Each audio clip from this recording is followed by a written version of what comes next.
All right, team, mastering the final expense platinum lead phone script. So with seniors, we've done a lot of training. Well, hopefully you've listened to the past training on how to handle seniors and the actual market.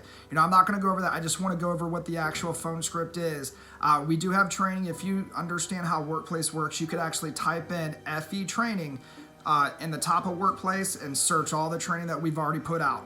But the phone script is as follows. It is much like the mortgage protection platinum lead phone script as far as cadence, transitions, tone, audio, all of it's the same. We're going to change up a few different things. Most importantly, we're not calling a form, we're calling a postcard. We're not calling from the Mortgage Protection Center, we're calling from the Senior Benefit Center. We're just pretty much looking to lock down a time. We're investigating schedule. Most of the time we're just dealing with doctor's appointments or other appointments throughout the week. But again, you can run these appointments. You can hammer them down daily, all day long. I used to run between 15 to 25 appointments between Monday, Tuesday, and Wednesday. I'd run weekend appointments as well with mortgage protection. So you guys can hammer these down. Super simple. Again, we're just calling a postcard. So on these postcards, we got a couple different ones. One talks about Social Security of how it only covers up to $255 to pay for burial costs. This prompts seniors to fill it out because a lot of them believe that Social Security is just going to pay for their burial expense or their cremation. But the truth is that they will cover $255. Like, that's a free benefit, no doubt about it. But again, if you end up having to go cremation because no one's paid for it, they're going to throw that on your next of kin, your beneficiary's Social Security. It's going to come out of theirs, the full amount. And cremation nowadays, guys, it runs between $3,000 and $5,000. So it would be smart to inform your seniors when you get to their house of the actual cost. This is the reason they fill it out. They're just looking for additional information, and it's up to us to actually bring out the why and bring out the need in the home. But that's not what we do on the phone. Our job on the phone is to keep it simple, keep it direct, investigate schedule, and just let them know we're coming out to see them. They filled it out because they knew somebody was going to be calling. That's our job. So again, it's a postcard.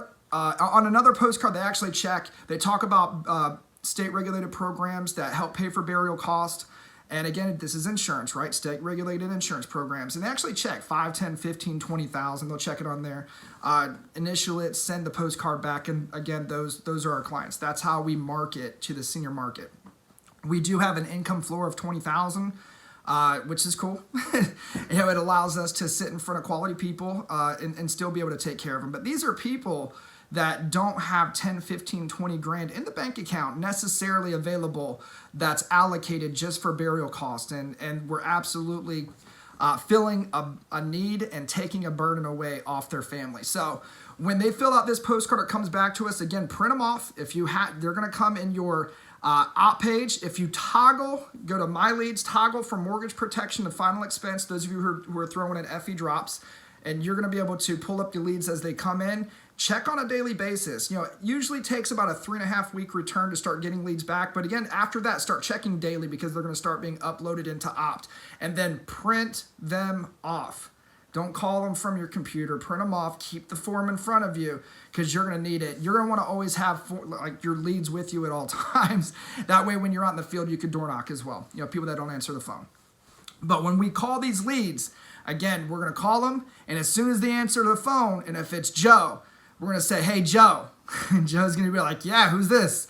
"Joe, this is Aaron with the Senior Benefits Center. I'm getting back to you about a postcard that we recently mailed out concerning paying off your burial cost with new state-regulated insurance programs. Joe, you filled this out requesting information from us. It's my job to get the information out to you. Joe, I'm going to be right up the road from you this Monday.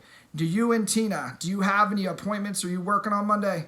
Joe says, nope, we're off. We're good. We'll be home. Awesome. Joe, you consider yourself an early bird because I want to set my appointments as early as possible to fill up my day. Joe said, we usually get up around 8 o'clock. Perfect. Joe, I tell you what, I'm going to drop by around 8:30. I've got you at 519 North Main Street. Is that right? Joe says, yeah, that's right. Perfect. Joe, that 519. when I pull up to the house, am I looking on the door or the mailbox for that number? Joe said it's on both. All right, cool. Well, Joe, I drive a white Ford F-150. Look out for me in your driveway this Monday morning, 8:30 a.m. I'll probably wave as I'm rolling up, but I'll be there. Do you have an appointment calendar or anything, Joe, where you actually write down your appointments? And he says, yeah, we actually do. Joe, do me a favor. Go grab a pen me in to your appointment calendar. Make sure Tina knows that I'm going to be there 8:30 a.m. this Monday. And, I'll definitely make sure that you're in my appointment book as well.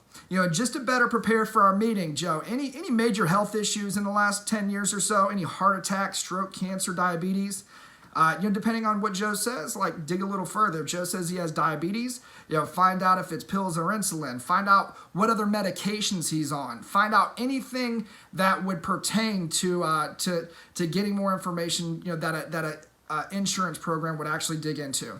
Just do your digging on the phone so we can help prepare you for these meetings. Once Joe gives that to you, again, verify, because you got to make sure that they're going to be there. So again, verify, Joe, I've got you down for this Monday at 8:30 a.m. I ask one thing. I'm definitely going to respect your time. I'll be there. Give me 10 minutes leeway on either side. The only thing is I expect you to respect my time as well. I'll see you at 8:30 a.m. on Monday morning. Sound good, Joe? Boom. Set. That's simple. Really it is, guys. Don't get into arguments on the phone. Don't get into trying to sell insurance on the phone. Don't get into pricing on the phone because the information's free. These seniors, they want to buy coverage, but they don't want to be sold coverage. So when you get into pricing battles, and God knows, everybody thinks they want something for free, but they know best. Like, there's nothing in this world for free. They're in their 60s. They're in their 70s. They know better. And I swear they go to training camps to teach seniors how to get one over on sales guys. But here's the thing. They filled out our form. We're no longer selling to them. We're providing a service to them. And it's our job to get over there, to overcome their initial anxiety about price. We're not even going to talk about that on the phone. Don't just let them know the information that you're bringing out is free to them. Once we get in the home, we feel the need. We find out why they need what they need. We find out if they have any current coverage. We find out if they do. We do policy reviews. Find out if they're actually in a good position. And if they had coverage, find out why they're looking for more. So again, keep the phone script simple and just book the meeting. Don't get into a battle of, are you available Monday or Tuesday? Are you available 10 a.m. or 2 p.m.? Don't confuse them. Don't ask them a bunch of questions. Ask them direct questions. Are you off on Monday? Do you have any appointments? What time do you usually wake up? A lot of them will say they got doctor's appointments. I've got a doctor's appointment at 10 a.m. Okay, use common sense. So if they've got a doctor's appointment at 10 a.m., they're probably going to be out the door by 8, 9 a.m. to get there before their doctor's appointments. For those of you who know, most doctor's appointments take a little while. They'll sit you in the waiting room for a couple hours. So plan on meeting them after lunch. And you say that to them, okay, you're probably going to be gone till after lunch. Tell you what, I've got some appointments to run to. I'm going to drop by around 2 o'clock. I've still got you at 519 North Main, right, Joe? And it's that simple. Do the schedule investigation. Use common sense. All you're really looking for with final expense is to hammer down when they're going to be home so you can bring that postcard to them and introduce yourself. And then either book a meeting or go right in and solve that need. That's it. It's that simple. Keep it simple. Don't make it complicated. If you overcomplicate it, they're going to run you over.